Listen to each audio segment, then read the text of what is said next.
So from the parking lot, this is the way I would suggest for people to come in if our patient with a transfemoral amputation is using a walker or crutches, just because there is this path here that's even with the parking lot, and it has one step down, and then is able to enter over here much easier because there's also not a step over here to this doorway. There's just a little crack, and then you have to be able to use one arm to open the doorway. Right, so the door is handicapped accessible. It's 38 inches. The threshold here is less than an inch. There is a light switch to a light up here for easy access and easy lighting. The whole entryway itself is a little narrow.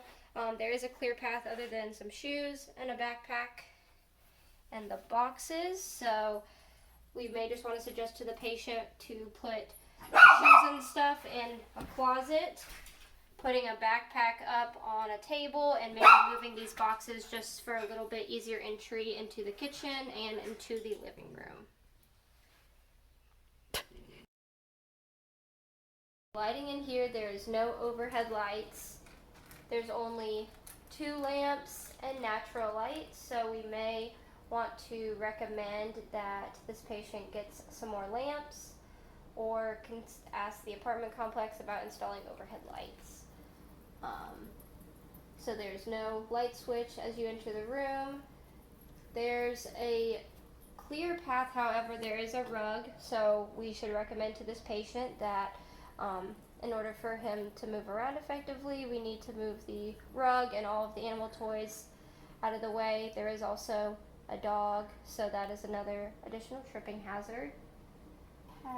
All of the carpets are tacked down. It is not too long, so it's going to be okay for someone with a transfemoral amputation to ambulate around this apartment, whether they're with their prosthesis or with crutches. There's no hardwood floors in here.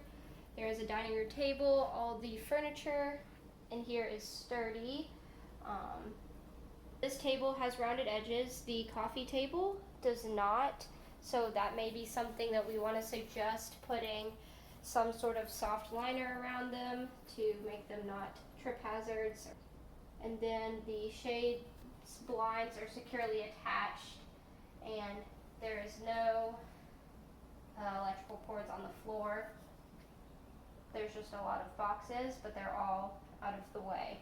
The doors are sliding, so you don't need to worry about it closing. There's no springs on the door, and there's no decals on the glass. It is just clear and see-through. So I guess if they were super clean, someone might bump into them. Okay, and then the floor in the kitchen, it's not tile, so it shouldn't be too slippery. The wood could be a bit slippery, and there is a rug, but it's not like a loose throw rug. It's kind of like a grippy rug, so that might actually be beneficial, especially when you're using the sink. It might get wet and the floor might get slippery. Just at first glance, we can see that the sink is at a good height. It's easy to reach. Items that are frequently used are out and visible.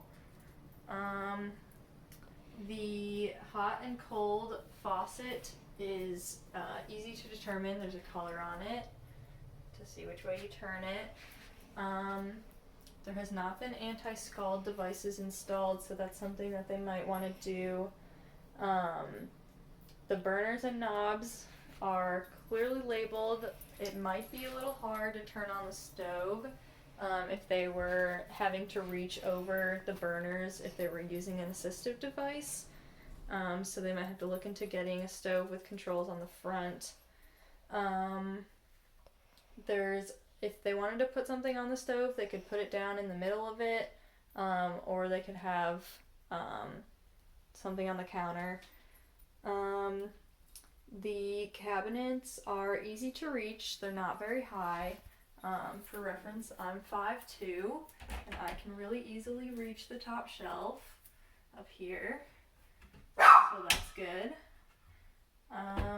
The microwave is really easy to reach. It's right here. Easy to use, all the buttons. the ventilation system is working, and there is an overhead light, so that helps as well.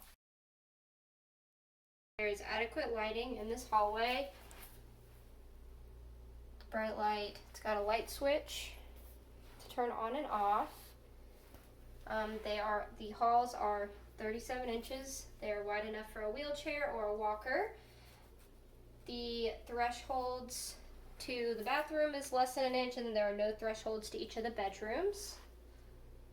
The carpet is tacked down. It's the same carpet throughout the house, so it is not a tripping hazard. And the hall is free of clutter except for the litter box and litter genie, which are kept fairly clean. There's a light switch at the entry, right here. We got lights above the sinks. We got a light above the shower. There's no night light. That would probably be helpful to recommend to the patient for night use. And then the door threshold is less than an inch high. And then the room is free of clutter and tripping hazards. There's a couple of things on the sink. And then there is a rug, so that may be something we want to tack down so that they don't slip out of the shower. There is a grab bar right in here next to the shower. There's not a whole lot of clutter in here. There probably could be a shower chair. Since the patient won't be wearing a prosthetic, this cat also could be a trip hazard, so just being extra careful with that. A bath mat would be helpful in the tub. There's not a handheld shower head. The shower faucets are actually not easy to read which one is hot and which one is cold, so that would be something that we would recommend to mark the faucets. The sink faucets are easy to reach. I'm 5'2" and they are below my hip height. The sink is wheelchair accessible. It is at a good height to use with a wheelchair as well. Toilet paper is accessible and easily reachable, and the toilet seat is in good condition and securely fastened. Okay. There are no rugs or anything on the floor. The floor is carpet, so there's no hardwood or slip hazards. There's no support for getting in and out of the bed, so that may be a consideration for this patient. There's not a place for the patient to get dressed. We would probably suggest putting a chair where that big box is. There's not a telephone within reach, but there is the nightstands that you could put a cell phone on. And again, a wheelchair is accessible into this left side. There is no overhead light in this room either, so there's no light switch to work them. We just have 2 lamps, so we would suggest to this patient that they get a little bit more lamps and lighting. There is some natural light, but at night it'll be pretty dark. The drawers to both dressers are... There is a less than an inch threshold, but there is a floor change from carpet to fake tile, so that could be a trip hazard. The door does open and close easily, has the knob door handle. There is an overhead light and a light switch over here. Closet organizers would probably be helpful. Obviously there's a lot of clutter and trip hazards in here right now. Stacking the boxes in one corner may be helpful. This is also where the laundry room is, so there are washer and dryer hookups right over here. When they were in here, they took up a lot of room, so would not say that there are ADA compliant. This would not be a super accessible area with a laundry room. There is a public laundry place across the parking lot and the other building.